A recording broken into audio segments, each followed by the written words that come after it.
All right. Well, speaking about the Iran-Israel conflict, U.S. Vice President JD Vance said, "Look, I'm seeing this from the inside, and I'm admittedly biased towards the president, but there's a lot of crazy stuff on social media, so I wanted to address some things directly on the Iran issues. First, POTUS, which is the President of the United States, has been amazingly consistent over 10 years that Iran cannot have a nuclear weapon.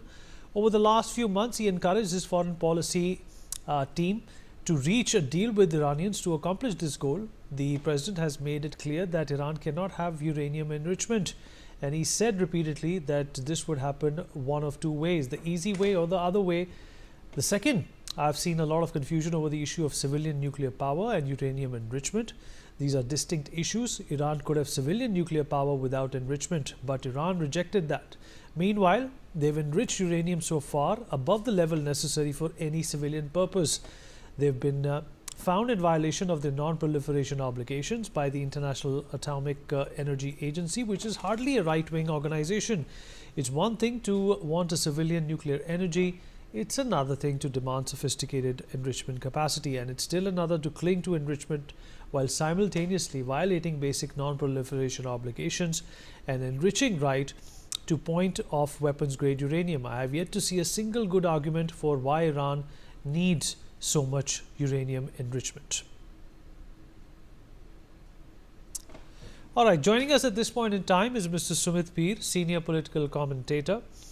Mr. Ninad Seth, senior foreign affairs expert, with us on the program as well. Ambassador S.D. Muni, former diplomat, also joins us on the broadcast. Sumit Peer, I'll begin with you. Well, number of issues dominate, the G7. India's intention, the Prime Minister's intention is absolutely firm and clear. Sumit Peer, we have gone there to have bilaterals. We have gone there to address a reset between the strained Indo-Canadian ties. But in the backdrop, there are a lot of things that have happened. How do you contextualize what's going on at the G7? Number one, the most powerful member of G7, that is the United States, is gone. Donald Trump has exited the G7. He said he has big stuff to do. Number two, these groupings, Sumit, are supposed to produce results which leave the world a better place. But Canada has given over $1 billion to Zelensky to continue the war against Russia. Number three, Japan is a part of this grouping, but most of the other countries are Western. How are they solving the problems of the world? Sumit, direct questions for you. I want you to answer them one by one, Sumit. Vinny, thank you very much. First of all, a beautiful question. I think you've put all the things in one and beautifully one after one another. First of all, let's start with Donald Trump. Look, Trump has gone out of the G7. There's no G7 declarations, joint declaration signed, which is unusual. And he says he's not going to sign it. And he has moved along with the Secretary of State, Marco Rubio. The idea is very simple. The idea is Fardo. Israel has a plan to take it out tonight. And now the question is, with Israelis do it or with a B-2 bomber with a GBU-57 MOP A or B do it? So that is where the big game is. So how are you going to do it the Israeli way or on the American way? There have been now open reports that Israel wanted to assassinate Khamenei. Trump has vetoed it twice. And just now I was reading that Trump has said, yes, we will not kill him now. That is what he says about Khamenei. And the Fardo is the point beneath, which again, referring to what Mr. Vance said. Look, Fardo is a facility which is deep down in the mountains, 60 to 90 meters.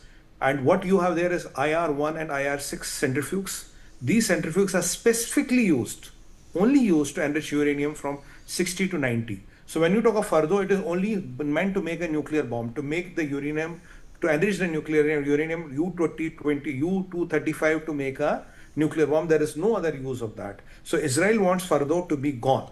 And America, that's why JD Vance and all says, when you can come and talk everything in the world. Why do you have that facility? Why do you have 408 kilograms of uranium? How much of power are you going to do for that? And in 408 kilograms of enriched uranium to 60%, you can make 9 bombs. And if I take you to 23rd October 2023 International Atomic Energy Agency, Rafael Grossi has reported on ground that in Fardo there is 40 to 60 kilograms of uranium which can be enriched to 90%. You know what is the time need to enrich with IR6 centrifuges? It is just 14 to 24 days. So practically within 14 to 24 days they can develop the uranium, they can enrich the uranium for a nuclear bomb. That is what Iran is fighting. That is where the catastrophe is. If you take out Fardo, the problem is the site will be contaminated or there will be radiation leaks. If your radiation leaks is 30 kilometers from Qom, what is Qom? The second holiest site in Iran, and 150 kilometers and 180 kilometers from Tehran. So even if there's a radiation leak, even Tehran will have to be evacuated in some point of time. So still Trump is talking to them, come have the deal, forget the bomb, because Netanyahu yesterday made 4 things.